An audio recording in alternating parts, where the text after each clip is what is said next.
छोड़ दीजिए बाबा, आप चुप हो जाइए प्लीज। हम अभी बेतिया गए थे। बेतिया में भाजपा नगर अध्यक्ष की मौत हुई, कन्हैया गुप्ता की, और उसको इसीलिए उसकी मौत हो गई कि उनको कोई वेंटिलेटर नहीं मिला। जब वो वेंटिलेटर मांगा तो भाजपा नगर अध्यक्ष कन्हैया गुप्ता से 50,000 रुपया सुप्रीटेंडेंट ने मांगा।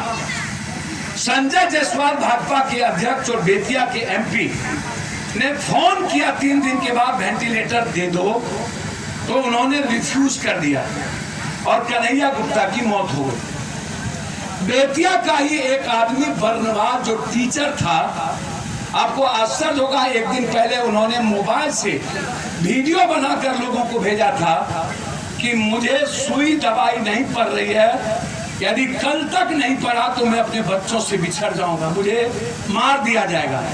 और दूसरे दिन 11 बजे बर्नवाल की मौत हो जाती है। हम जब बगहा, मझौलिया और बेतिया बाढ़ में गए तो हमको जानकारी मिली कि कन्हैया गुप्ता को मार दिया गया। पूरे शहर के लोगों ने हमको कहा कि आप मत जाइए, पूरा परिवार पॉजिटिव है।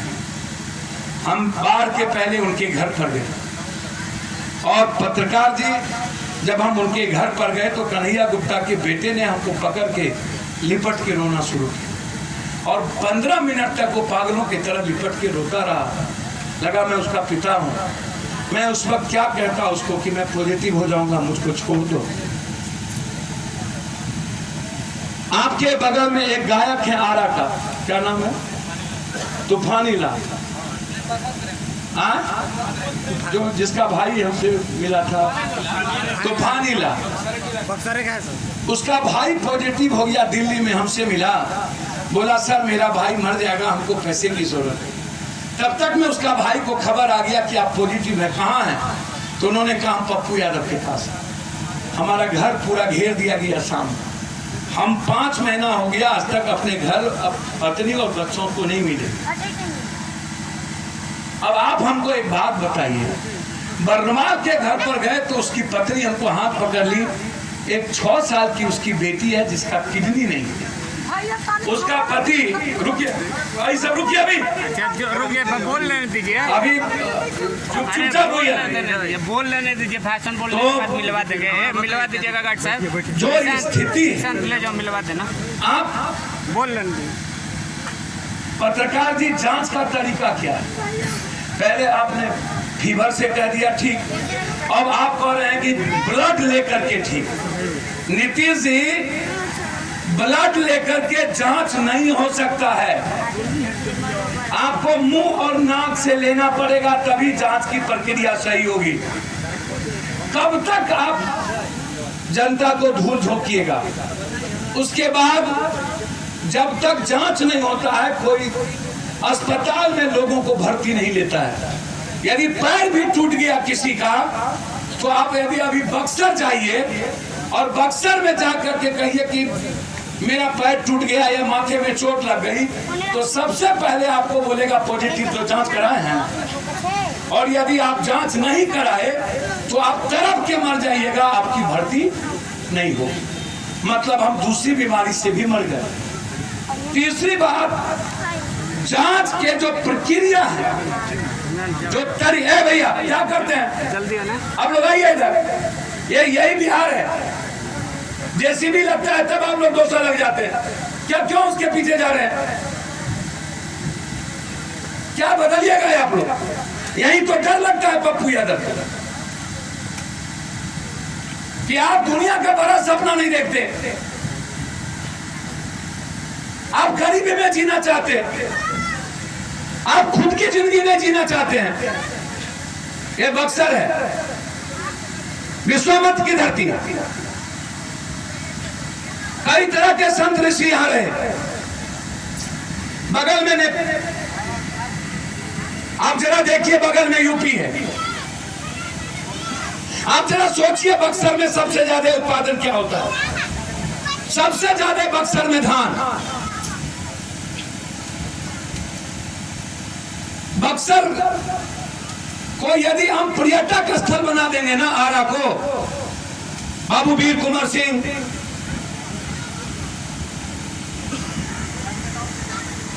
यदि मैं चला जाऊं सासाराम के बड़े पहाड़ों की ओर, हम पर्यटक स्थल बना देंगे तो दुनिया को चेंज कर देंगे। हम इस 3 जिला के यूथ को सिर्फ पर्यटक स्थल बना के दुनिया बना देंगे। आप इसको सोचते नहीं है? आप जीना क्या चाहते हैं?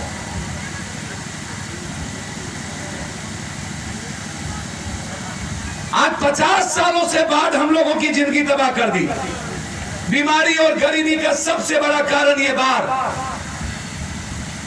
हर साल 2 साल 3 सालों पर गंगा जिंदगी आपकी तबाह करती है।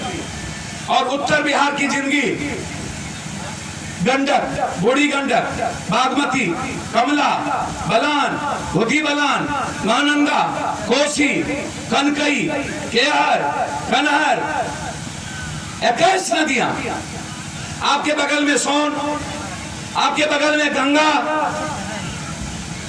गंगा आपकी जिंदगी तबाह कर देगी। आपको कभी समझ में आता है? गंगा ऐसे हो चुका है, फरक्का यहाँ है और गंगा यहाँ है। पहले फरक्का यहाँ थी, गंगा यहाँ था, ऐसे थी।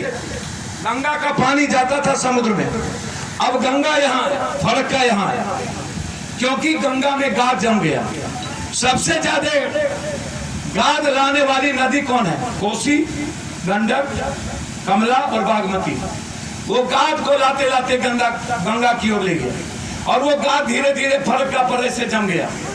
अब गंगा का पानी समुद्र में जाना कम हो गया, अब वो पानी बैक हो गया।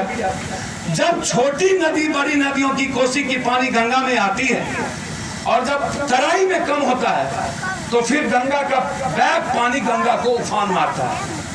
और जब गंगा बढ़ता है तो फिर पूरी बिहार की आधी बिहार से सिर्फ हम छोड़ दें थोड़ा सा शाहबाद और थोड़ा सा जहानाबाद, औरंगाबाद, तो हमारी जिंदगी बक्सर से लेकर पटना, आरा का कुछ साइड से लेकर मुंगेर, भागलपुर और फिर उत्तर बिहार, शाहबाद, पश्चिमी चंपारण, शाहबाद कहते हैं, मुजफ्फरपुर, दरभंगा, मिथिला और कोसी।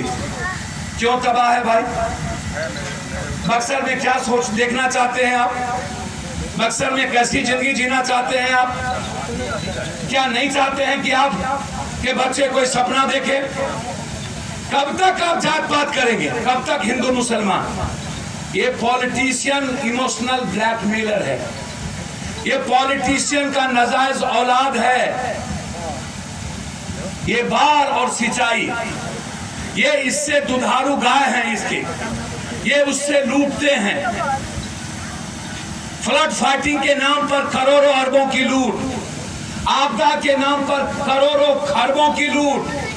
पन्नी, चापाकल, जनरेटर, शौचालय। 3 दिन पहले हम परसा में थे, परसा के बाद हम मरहोरा में थे, मरहोरा के बाद हम मकेर में थे, मकेर के बाद हम अमनौर में थे।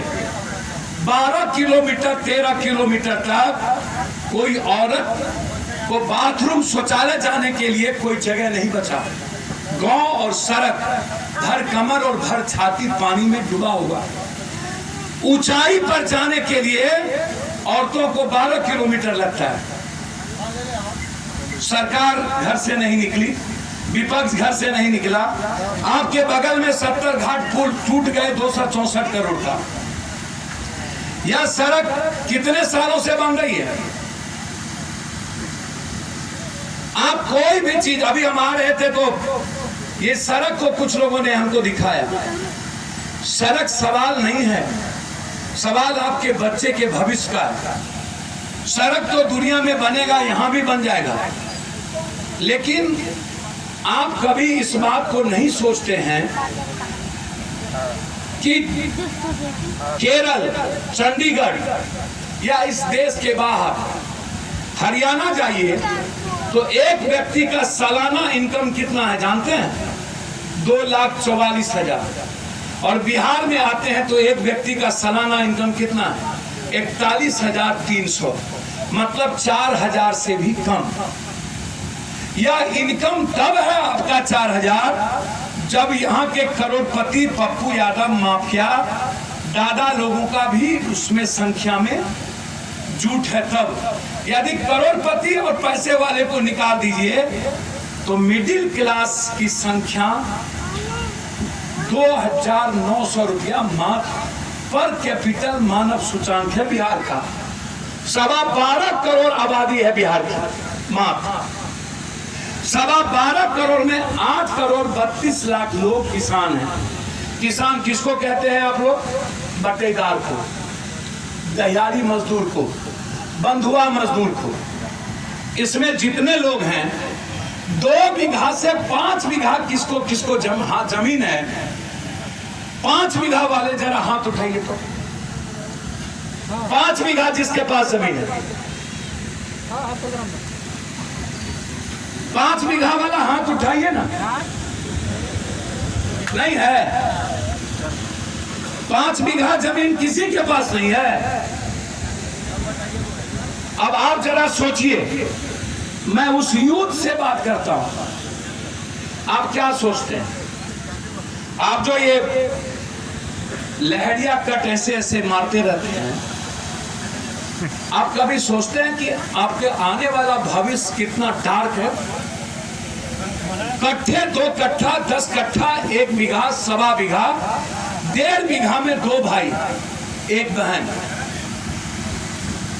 आप कभी सोचते हैं कि आपके फैमिली में यदि कोई बीमार पड़ गया, बीमार पड़ता ही है, साल में 5 फैमिली है तो 3 आदमी बीमार पड़ गया, यदि वह बीमारी बड़ी हो गई तो आप 2 लाख 5 लाख रुपया कहां से लाइएगा?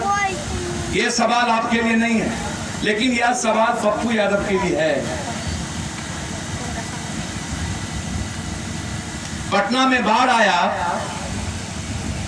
सुशील मोदी हाफ पैंट पहन करके, हम उसके मोहल्ले में इधर से जा रहे थे, लड़की को निकाल, किसी ने फोन कर दिया पप्पू यादव, कौन मशीन था, जेसीबी से क्रॉस किया है, कोई हॉस्टल गया। सुशील मोदी जी हाफ पैंट पहन करके चुपचाप बीबी को लेके भाग गया। उनके पड़ोसी रोते रहे, पत्रकार जी पैर पकड़ते रहे, बचा लीजिए, उसने देखा नहीं। नीतीश कुमार 2 किलोमीटर के दूरी पर 9 दिनों तक घर में मजा लेता रहा, पूरा पटना त्राहिमाम हो गया। अकेला पप्पू यादव को 17 दिन 17 से 15 लाख लोगों को खाना अकेला नदी के भीतर, भर भर गले पानी, एक तरफ लाश, एक तरफ पूरा का पूरा मूसा का लाश, कुत्ते का लाश, गाय का लाश, भैंस का लाश, और उस बीच में 3 टाइम खाना पहुंचाना। 11 दिन तक बिहार का सीएम नहीं देखा।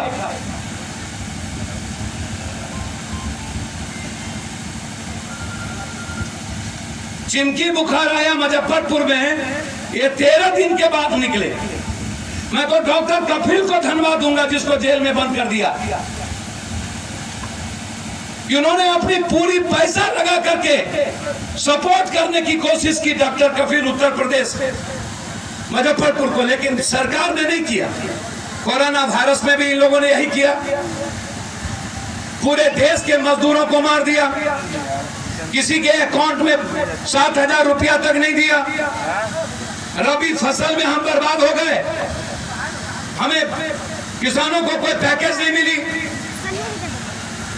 5 महीने के अंदर कोरोना वायरस में जिसके पास छोटा छोटा दुकान था वो बिजली बिल देने की स्थिति में अब नहीं है, ईएमआई देने की स्थिति में नहीं है, होल्डिंग टैक्स देने की स्थिति में नहीं है। दुकान किस चीज की चली? या तो सब्जी, या तो दूध, या तो दवाई, या तो फल। इसमें कितने लोग हैं जिसके जेब में 500 से 1000 रुपया है? वो हाथ उठाइए। 1000 रुपया वाले हाथ उठाइए जिसके जेब में, उठाइए। 1000 रुपया है उठाइए, जिनके जेब में 1000 रुपया है वो उठाइए। फोन करना